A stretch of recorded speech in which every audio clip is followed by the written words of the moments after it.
कैसे चुरा ली जाती हैं आपकी शक्तियाँ और आप जान भी नहीं सकते हैं कि मेरी शक्तियाँ चुरा ली गई हैं और आपके साथ नेगेटिव शक्तियाँ संप्रेषित कर दी जाती हैं और आपको कोई आभास भी नहीं होता है। हम बस जैसे पूजा करते रहते हैं मंदिर में बैठ कर के, बस वैसे ही हम पूजा करते हैं, लेकिन जो नेगेटिव शक्तियाँ हैं वो हम जो भी उन्हें भोग देते हैं, उन्हें अपने इष्ट को मानते हुए, हम तो यही समझते हैं हमारे इष्ट हैं, हम उन्हें भोग बराबर प्रसाद के रूप में देते रहते हैं। जो हमारी नेगेटिव शक्तियाँ जो हमारे अंदर संप्रेषित कर दी जाती हैं वो अंदर ही अंदर पनपती रहती हैं और एक दिन ऐसा होता है वो विशाल रूप ले लेती हैं। फिर हमें हर तरीक़ा से तंगी, परेशानियाँ, मुसीबतें हर तरीके से आती रहती हैं और फिर वो हमारा पीछा छोड़ने का नाम भी नहीं लेती हैं।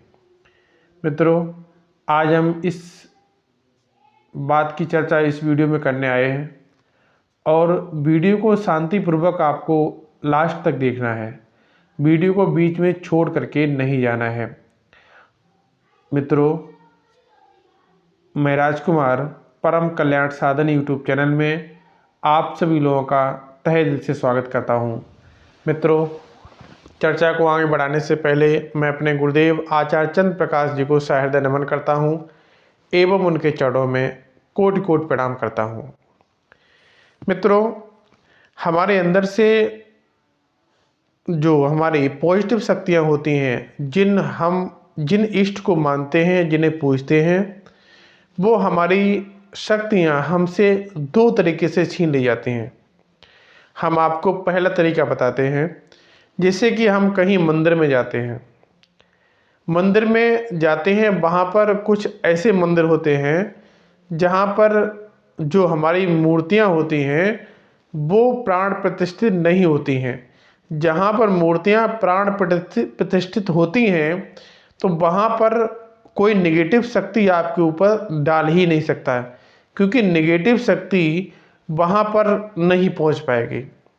वहाँ पर जो अघोरी बैठे होते हैं, बाबा का भेष धरे हुए बैठे हैं, आप वहाँ पर दर्शन के लिए जाते हैं तो वहाँ पर अपने आज्ञा चक्र पर जो आपका देखिएगा, आपके अंदर जो सकारात्मक शक्तियाँ भी प्रवेश होती हैं तो आज्ञा चक्र के द्वारा होती हैं और नकारात्मक शक्तियाँ भी वहीं से प्रवेश की जाती हैं।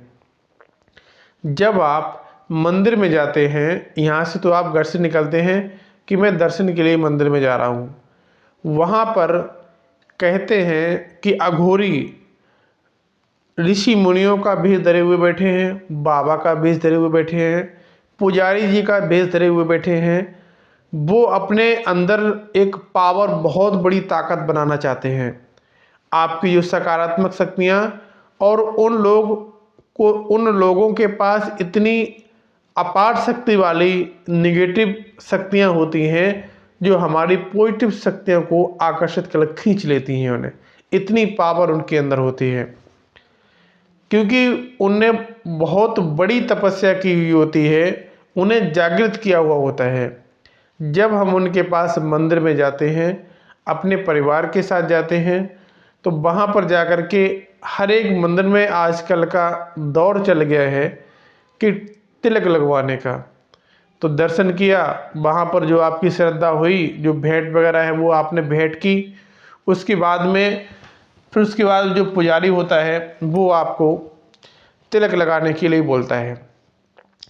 जब वो आपके तिलक लगाता है, तिलक लगाते समय उसी समय वो आपकी जो सकारात्मक शक्तियाँ हैं वो अपनी तरफ खींच लेता है और अपनी नकारात्मक शक्तियाँ आपके अंदर प्रवेश कर देता है।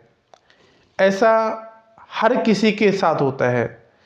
अक्सर कर आपने देखा होगा 50% यही केस बनता है जहाँ पर हम कोई भगत, कोई ओझा, कोई पुजारी के पास वैसे ही घूमने जाते हैं, अपने दोस्त के साथ घूमने जाते हैं, फिर हमारे साथ भी यही ऐसा होता है कि हमें भी वहाँ के चक्कर काटने पड़ते हैं।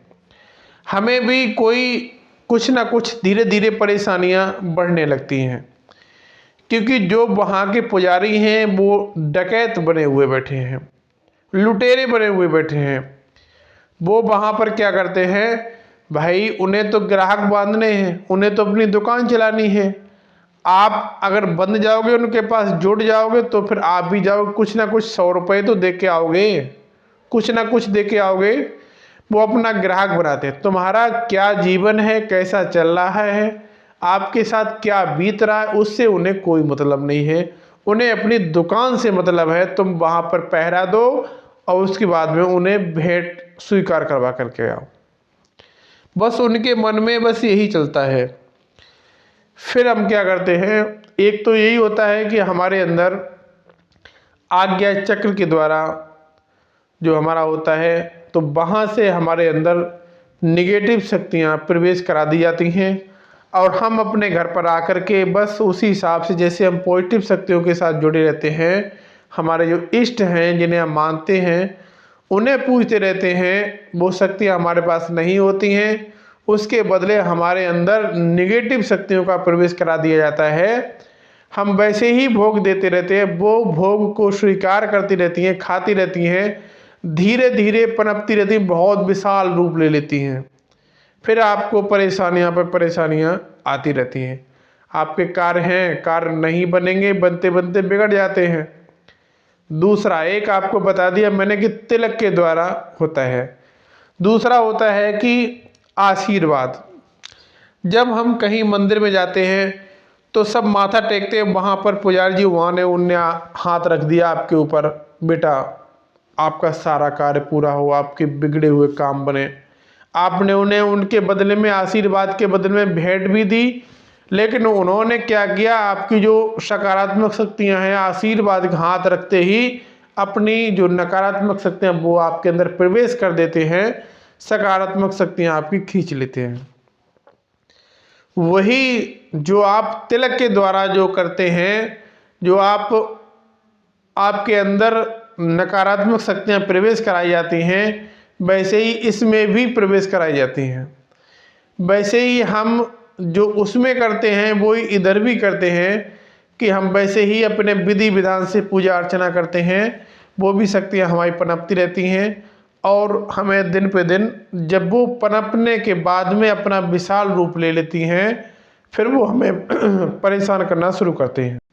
आपको या आप अपने बच्चे को लेकर के जाते हैं, बेटा पुजारी जी से आशीर्वाद लो, बस उन्होंने क्या किया, बच्चे के ऊपर हाथ रखा, बस बच्चे के ऊपर निगेटिव शक्तियों का प्रवेश करा दिया और उसके बाद बस आप परेशान हो गए।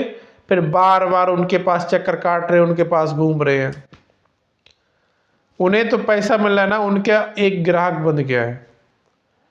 उसके बाद में क्या होता है, ऐसा अगर होता है, आप बाहर जाते हैं, आपको देखिएगा आशीर्वाद लिया जाता है, आशीर्वाद उससे लीजिएगा। हम ये नहीं कहते हैं, आशीर्वाद के लिए आपको जो जानता हो, आपकी जान पहचान हो, जिन पर आप विश्वास करते हो, आपके माता पिता हैं उनसे आशीर्वाद लीजिएगा।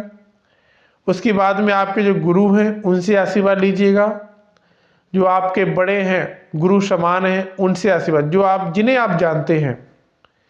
किसी अनजान से आशीर्वाद मत लीजिएगा, वो आशीर्वाद दूसरा आपको दे देगा, बस आप परेशान हो जाओगे।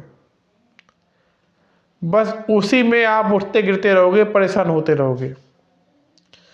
आपको करना क्या है, ऐसा अगर होता है, आप बाहर जाते हैं फिर वापस घर पे आते हैं, तो आपको प्रक्रिया क्या करनी है अपने बचाव के लिए। मंदिर घूम के आए हैं, शाम को आप अपने इष्ट के सम्मुख बैठ करके जो आप दीप धूप करते हैं, दीपक जलाते हैं, दीपक जलाइएगा। नहीं जलाते हैं तो जिस दिन आप बाहर गए हैं तो आपको वापस आके दीपक जलाना है। उसके बाद में आपको कपूर, थोड़ा सा कपूर लेना है। कपूर को अपने ऊपर से 7 बार एंटी बाई क्लॉक, मतलब घड़ी की विपरीत दिशा में, उल्टी दिशा में आपको अपने ऊपर से उस कपूर से उतारा करना है। उस कपूर से उतारा कर करके आपको फिर क्या करना है, फिर आपको वो कपूर वहीं बैठ करके अपने इष्ट के सम्मुख बैठ करके आपको जला देना है। अपने इष्ट से कामना करनी है, भाव प्रकट करने हैं अपने अंदर कि हे भगवान, हे मेरे इष्ट, हे मेरे प्रभु, जो हमारे साथ अगर नकारात्मक शक्तियाँ आई हुई हैं वो यहीं पर इस कपूर में नष्ट कर दी जाए। बस आप वहाँ से वापस आकर के इतना करते हैं तो आपके साथ में जो नकारात्मक शक्तियाँ आई हुई होती हैं तो वो वहीं से आपका साथ छोड़ करके चले जाएंगे। ये आपको करना ही करना है। किसी पर भरोसा नहीं करना है, किसी का विश्वास नहीं करना है। विश्वास उसका करिएगा जिसे जो आपको जानता है और आप उसे जानते हैं। अन्यथा किसी पर आज की दुनिया में विश्वास नहीं करना है। लोग पता नहीं क्या क्या करते हैं। आपको अपने परिवार की सुरक्षा रखनी है तो कहीं बाहर जाते हैं तो ऐसा आपको अवश्य करना है। तो मिलता हूँ अगले वीडियो में, तब तक के लिए हर हर महादेव, ओम नमः शिवाय।